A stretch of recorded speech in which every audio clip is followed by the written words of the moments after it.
Chapter 9 The River Pageant. At 9 in the evening the whole vast river front of the palace was blazing with light. The river itself, as far as the eye could reach citywards, was so thickly covered with watermen's boats and with pleasure barges, all fringed with coloured lanterns, and gently agitated by the waves, that it resembled a glowing and limitless garden of flowers, stirred to soft motion by summer winds.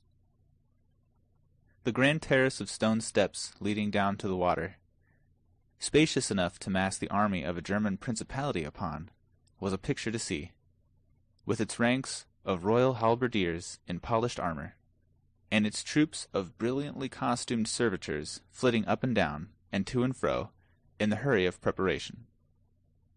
Presently a command was given, and immediately all living creatures vanished from the steps. Now the air was heavy with the hush of suspense and expectancy.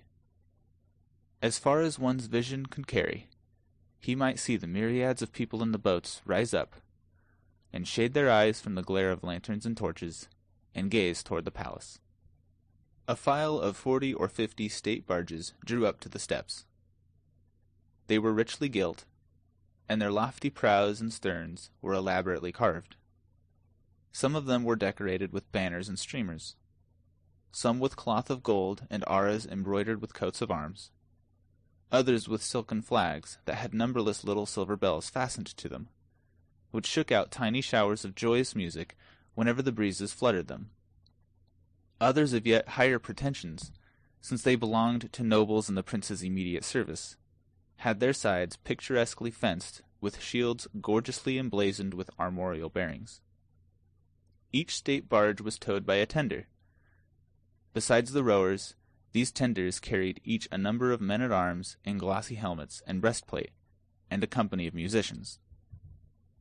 The advance guard of the expected procession now appeared in the great gateway, a troop of halberdiers.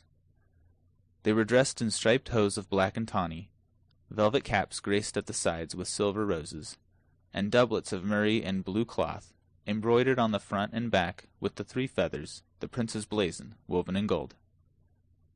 Their halberd staves were covered with crimson velvet, fastened with gilt nails, and ornamented with gold tassels.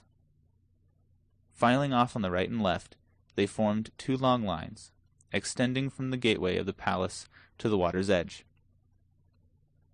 A thick rayed cloth or carpet was then unfolded, and laid down between them by attendants in the gold and crimson liveries of the prince. This done, a flourish of trumpets resounded from within.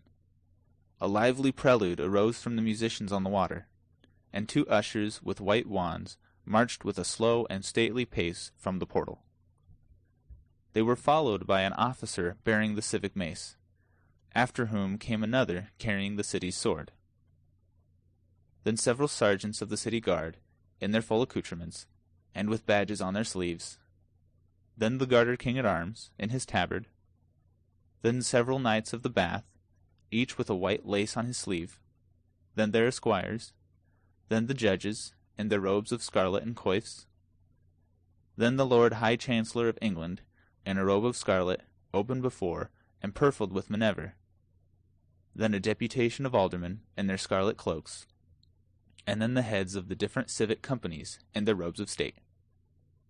Now came 12 French gentlemen, in splendid habiliments, consisting of pourpoints of white damask, barred with gold, short mantles of crimson velvet lined with violet taffeta, and carnation of coloured eau de choice, and took their way down the steps.